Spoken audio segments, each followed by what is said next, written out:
Hello दोस्तों, आप सभी का मेरे YouTube चैनल में स्वागत है। इस वीडियो में हम देखने वाले हैं compound interest. Simple interest already एक वीडियो बना है, आप वो भी देख सकते हैं। तो सिंपल इंटरेस्ट पहले देखिए, क्योंकि सिंपल इंटरेस्ट के फॉर्मूले पे ही हम कंपाउंड इंटरेस्ट का फॉर्मूला डिराइव करने वाले हैं, मतलब किस हिसाब से ये फॉर्मूला बना है। इस वीडियो में आपको मैं कॉन्सेप्ट क्लियर करूंगा कि कंपाउंड इंटरेस्ट किस हिसाब से कैलकुलेट किया हुआ है। अगर फॉर्मूला आप एक बार जानेंगे तो आपको कैसा भी प्रॉब्लम हो कंपाउंड इंटरेस्ट का आप सॉल्व कर सकते हैं। Thousands of problems, 1 lakh problem कितनी भी हो आप सॉल्व कर सकते हैं, अगर आपका कॉन्सेप्ट क्लियर है तो। ओके, तो मेरी रिक्वेस्ट रहेगी कि आप प्लीज ये पूरा वीडियो देखेंगे और इसको समझ लीजिए। अगर नहीं समझा तो मेरे टेलीग्राम ग्रुप है, उसमें ज्वाइन हो जाइए। मुझे वहां से पर्सनल पिंग कर सकते हैं, आपके जो भी डाउट्स है मैं आपके डाउट्स क्लैरिफाई करूंगा। ओके, तो कंपाउंड इंटरेस्ट मतलब जिसको हम चक्रवृद्धि ब्याज भी कहेंगे। मराठी में उसको चक्रवाढ़ ब्याज कहते हैं और हिंदी में उसको चक्रवृद्धि ब्याज कहते हैं। कंपाउंड, ये चक्रवृद्धि मतलब चक्राकार। तो इसको चक्राकार क्यों कहा जाता है?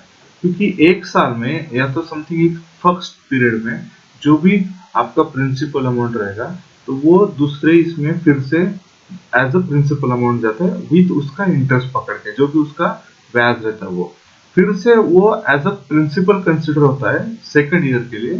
जो पहले का प्रिंसिपल अमाउंट और इंटरेस्ट रहता है, तो वो सेकंड के लिए प्रिंसिपल बन जाता है। और फिर सेकंड ईयर के लिए उसका जो ब्याज रहता है वो काउंट करके थर्ड ईयर के लिए प्रिंसिपल बन जाता है। तो ये उस हिसाब से फिर से थर्ड ईयर के लिए जाएगा। अगर समझ लीजिए यहाँ पे जीरो है, फर्स्ट ईयर ये हो गया, सेकंड ईयर, फिर ये थर्ड ईयर। तो इसलिए ये चक्राकार जाता है। ऐसा ऐसा कहा जाता है कि इसलिए इसको चक्रवृद्धि मतलब चक्राकार वो वृद्धि होती रहती है इसकी। ओके, मतलब इंटरेस्ट आता रहता है, तो इसलिए चक्रवात। तो यही ज्यादातर से आजकल बैंक्स वगैरह में यूज होता है। तो इससे कैलकुलेट किया हुआ आपको जो भी अमाउंट या राशि रहती है वो आपके प्रिंसिपल अमाउंट में ऐड करके आपको रिटर्न की जाती है। तो इसका फॉर्मूला है कंपाउंड इंटरेस्ट। ये इंटरेस्ट का फॉर्मूला है। प्रिंसिपल अमाउंट जो है उसको multiple bye in bracket 1 + r divided by 100 bracket का रेस्ट टू n है -1। ओके, जो आपके स्क्रीन पे दिख रहा है ये फॉर्मूला, ये कैसे डिराइव हुआ मैं आपको थोड़ी देर में समझाऊंगा। आप सिर्फ ये फॉर्मूला याद रखिएगा। ये याद रखने के लिए सबसे पहले वो कैसा डिराइव हुआ है, अगर आपको वो समझ में आया तो मुझे लगता है कि याद रखने के लिए कोई भी दिक्कत नहीं, बहुत सिंपल है। आप इसके रिलेटेड कोई भी अगर क्वेश्चन आपके एग्जाम्स में आता है तो प्लीज उसको छोड़िए मत। उससे कुछ भी आप मतलब मार्क्स लूज नहीं करेंगे अगर उसको प्रॉपरली आंसर फाइंड आउट करेंगे तो प्रॉपरली आंसर फाइंड आउट करने के लिए ये वीडियो मैंने बनाया कि जिसमें आपका कॉन्सेप्ट क्लियर होगा।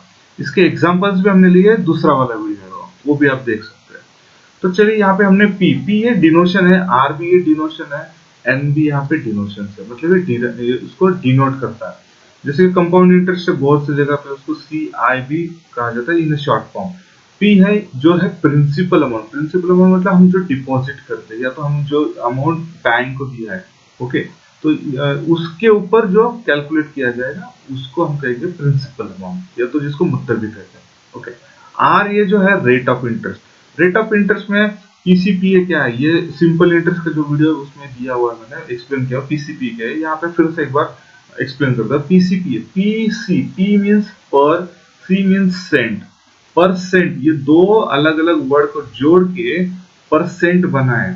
ओके, परसेंट मतलब हमेशा उसका इस आइकॉन या तो हम इसको डिनोट करते हैं, ये इसका सिंबॉलिक है। ओके, अभी सेंट क्या है? ये सेंट पर मतलब हर के पीछे हम कहते हैं, हर 100 के पीछे सेंट मतलब 100। ओके, 100 जो सेंट है ये ग्रीक वर्ड है, और यही वर्ड से सेंट से ही सेंचुरी हम कहते हैं इंग्लिश में, एक इंपोर्ट हुआ है वर्ड। तो ये याद रखने के लिए मैंने जैसे कहा आपको, तो सेंट याद रखिए, सेंट मतलब 100। तो हर 100 में कितने, इसको हम कहते हैं परसेंट। ओके, जिसको डिनोट किया जाता है इससे एक जीरो ऊपर लिखा रहता है और एक आईडी लाइन, और दूसरी जगह दो जीरो के बीच में एक लाइन दिया जाता है, जैसे कि ये जीरो और एक तीसरी लाइन दिया जाता है। ये आपको सबको पता ही होगा। पर एनम, पीए मतलब क्या? Per annum. एनम मतलब क्या है? ये एनम मतलब ईयर, जिसको हम कहते हैं साल या तो वर्ष। ओके, तो हर 100 के पीछे हर साल में। ओके, तो इसीलिए हम कहते हैं परसेंट पर एनम। तो ये जो भी नंबर हम कहेंगे, समझ लीजिए हम कहेंगे कि 100 रुपए के पीछे, 100 रुपए के पीछे हर साल में हम आपको देंगे 6 रुपए। अगर ऐसा कोई कहेगा बैंक आपको, तो इसका मतलब क्या होगा, 6%, या तो हम कहेंगे 6 PCPF। तो ये हो गया 100 के पीछे 6।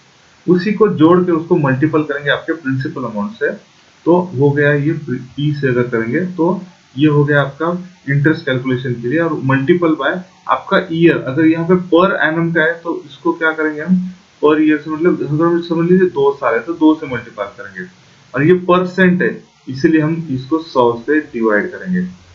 जहां भी आपका परसेंट है, ये परसेंटेज, तो ये 1/100 से ही रहता है, याद रखिएगा। या तो ये सिंबल, अगर सिंबल आपको हटाना है तो 1/100 से उसको मल्टीपल कीजिए। ओके, तो ये आपका सिंपल इंटरेस्ट का आपको फॉर्मूला पता है।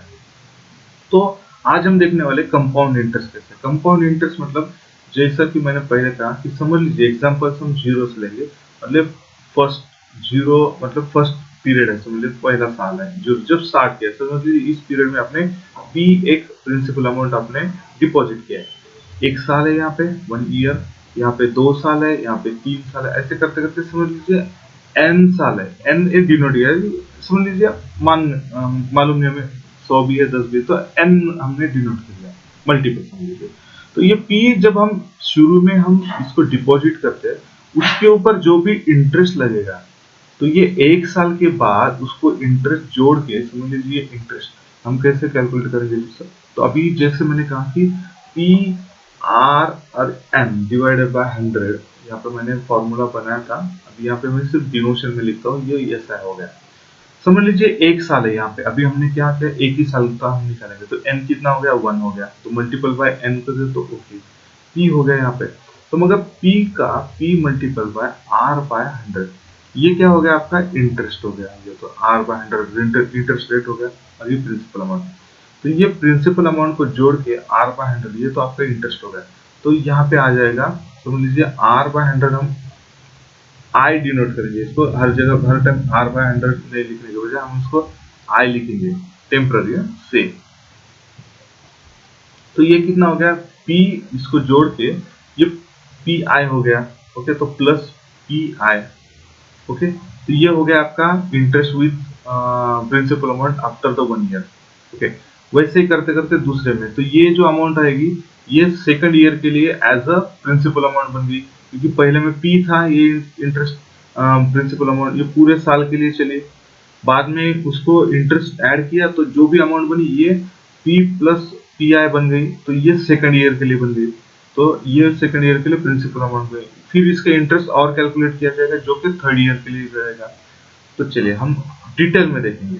ओके, उससे पहले मैं जस्ट आपको क्लैरिफाई करूंगा कि जैसे कि सिंपल इंटरेस्ट में भी दिया होगा कि प्रिंसिपल अमाउंट क्या है, जो टाइम फ्रेम से बैंक में हम डिपॉजिट करते हैं, तो बैंक उसके ऊपर कुछ एक्स्ट्रा मनी हमें पे करती है। तो एक्स्ट्रा मनी पे करने के लिए कुछ स्पेसिफिक डिराइव किया जाता है, स्पेसिफिक नंबर से क्राइटेरिया किया जाता है, उसको हम इंटरेस्ट कहते हैं, जो कि पर सेंट पर एनम, सेंट मतलब 100, तो हर के, जैसे मैंने अभी कहा कि पर सेंट पीसी और पर एनम, जो या तो हम परसेंटेज में उसको डिनोट करते हैं, तो उस वो जो क्राइटेरिया वो आपके प्रिंसिपल अमाउंट से मल्टीपल करके और टाइम फ्रेम से मल्टीपल करके जो आपकी अमाउंट आएंगे वो इंटरेस्ट अमाउंट रहेगी, उसमें आपका प्रिंसिपल अमाउंट फिर से ऐड किया जाए तो टोटल अमाउंट आपको पेड किया जाएगा। ये आपका हमेशा का क्राइटेरिया था बैंक के थ्रू, जिसको हम कहते हैं हमने जो राशि डाली उसके ऊपर हमें ब्याज भी मिल गया, तो राशि और ब्याज मिलकर हमें एक फिक्स ऐसी पूरी की पूरी धनराशि दी जाती उस पीरियड के बाद से। तो ये हो गया एक्सप्लेनेशन, जो कि सेम सिंपल इंटरेस्ट के वीडियो में भी दिया था। आज हम देखने वाले यहाँ पे कंपाउंड इंटरेस्ट का। चलिए, तो फिर से हम इस लाइन में आ जाएंगे, तो मैं जरा अलग से इसको एक्सप्लेन करता हूँ। यहाँ पे जैसे कि मैंने कहा कि जीरो है, ये मैंने टाइमलाइन की समझ लीजिए एक लाइन ड्रॉ की जहाँ पे एन है, अभी यहाँ पे फर्स्ट ईयर है, यहाँ पे सेकंड ईयर है। ओके, मैंने यहाँ पे इसमें दिया, तो शुरू में जैसे कि पी प्रिंसिपल अमाउंट है। ओके, तो अभी मैं क्या करूंगा, ये साइन निकाल लूंगा, सिंपल इंटरेस्ट फर्स्ट ईयर के लिए पी आर एन है समझ लीजिए, ओके, बाय 100। अभी यहाँ पे पी कितना है हमें पता नहीं, हम उसको पी एज इट इज रखेंगे, आर बाय 100 है, ओके, मल्टीपल बाय 1 है, एक ही साल के लिए हम निकाल रहे हैं यहाँ तक। इतना ही याद रखिए, हम 1 साल के लिए यहाँ पे याद रखें। तो एक ये, तो क्या होगा P multiple by R by 100। अभी R बाय 100 के लिए क्या करेंगे हम, R बाय 100 हम कहेंगे कि I है अपने डिनोशन के लिए, जस्ट टेम्पररी तात्पुरता हम इसको से करेंगे, मतलब कहेंगे कि ये I है, तो क्या आ गया पी आई आ गया। ओके, तो ये पी आई यहाँ पे आ गया आपका after the first year. Okay, अभी ये जो पी आई आया है ये बन गया आपका principal amount for the second year. जैसे कि पी था आपका principal amount for the first complete year, जो भी पीरियड है पूरा साल का। अभी पी आई मतलब जो पहले प्रिंसिपल के ऊपर जो आपको इंटरेस्ट मिला, यहाँ पे आई मिल गया, तो पी प्लस आई बन के ये पी आई हो गया। तो ये पी आई आपका यहाँ पे दो दूसरे ईयर के पूरे साल के लिए आपको एज अ प्रिंसिपल अमाउंट करके उसको डिपॉजिट किया, उसके ऊपर फिर से आपको आई मिल गया, मतलब पी आई मिल गया यहाँ पे। ओके, तो ये आपका पी आई मिल गया, तीसरे ईयर के लिए आपको फिर से उसको प्रिंसिपल अमाउंट देंगे, तो उस हिसाब से आपका चक्रवाढ़ हो गया, कंपाउंड इंटरेस्ट। अभी come to the our point, यहाँ पे हम क्या करेंगे, पी आई आ गया, ये कितना हो गया, यहाँ पे जैसे हमने कहा कि ये फर्स्ट ईयर के बाद, आफ्टर हम कहेंगे फर्स्ट ईयर। ओके, अभी ये फर्स्ट ईयर के बाद पी आई हो गया, अभी यही पी आई आपका सेकंड ईयर के लिए जाएगा। ओके, तो ये क्या रहेगा, ये प्रिंसिपल अमाउंट हो गया, तो ये पी आई बन गया प्रिंसिपल अमाउंट, उसके ऊपर फिर से आपका इंटरेस्ट आ जाएगा। ओके, तो सेकंड ईयर के लिए एंड तक, सेकंड ईयर के एंड तक इसके ऊपर इंटरेस्ट आएगा, तो वो कितना रहेगा, P I multiple bye I. Okay, ये प्लस हो गया, ये सेकंड ईयर के लिए, ये फर्स्ट ईयर का हो गया। ओके, यही सेकंड ईयर के लिए ये पी आई जो प्रिंसिपल अमाउंट था ये वाला, ये सेकंड ईयर के लिए प्रिंसिपल अमाउंट बन गया, उसके ऊपर ये रेट ऑफ इंटरेस्ट आ गया आई। ओके, तो इसमें से हम क्या करेंगे, पी पी आई साइड में निकालेंगे। ओके, तो समझ लीजिए पी आई हमारा जो है प्रिंसिपल अमाउंट, तो पी अगर साइड में निकालेगा तो यहाँ पे आई है, तो ये 1 प्लस आई आ गया। ओके, तो ये हो गया आपका फर्स्ट ईयर के लिए, जैसे कि यहाँ से आ गया, तो ये इंटरेस्ट हो गया। अगर इसको हम प्रिंसिपल अमाउंट में पी प्लस आई करेंगे, तो इसमें से पी निकालेंगे, तो ये पी प्लस आई, ये हो गया आफ्टर फर्स्ट ईयर। अभी यह जैसे ये यहाँ पे आ जाएगा second year, after the second year, मतलब मैं यहाँ पे लिख देता हूँ आफ्टर सेकंड ईयर, उसका रेट ऑफ इंटरेस्ट कितना रहेगा, तो पी 1 प्लस आई, जो कि उसको फिर से क्या रहेगा, प्लस उसका रेट ऑफ इंटरेस्ट जो कि रहेगा अपना यहाँ पे पी, जो ये प्रिंसिपल अमाउंट है उसी को पी प्लस आई का मल्टीपल बाय आई। ओके, तो यहाँ पे ये आई आ गया, मतलब रेट ऑफ इंटरेस्ट, ये प्रिंसिपल अमाउंट और उसके ऊपर का ये सेकंड ईयर का इंटरेस्ट आ गया। ये प्रिंसिपल अमाउंट था फर्स्ट ईयर के एंड में। ओके, अब ये सेकंड ईयर के एंड में ये प्रिंसिपल अमाउंट और इस प्रिंसिपल अमाउंट के ऊपर से ये ब्याज। अभी ये तो कॉमन है यहाँ पे, तो हम कॉमन को बाजू में निकालेंगे, पी 1 प्लस आई मल्टीपल, यहाँ पे पूरा का पूरा टर्म बाहर आ गया, तो यहाँ पे 1 रह गया, प्लस ये साइन यहाँ पे आ गया। ओके, और यहाँ पे p plus p in bracket 1 plus i, ये टर्म बाहर निकाल दिया है, तो यहाँ पे सिर्फ आई रह गया, तो यहाँ पे आई आ गया, ब्रैकेट कंप्लीट।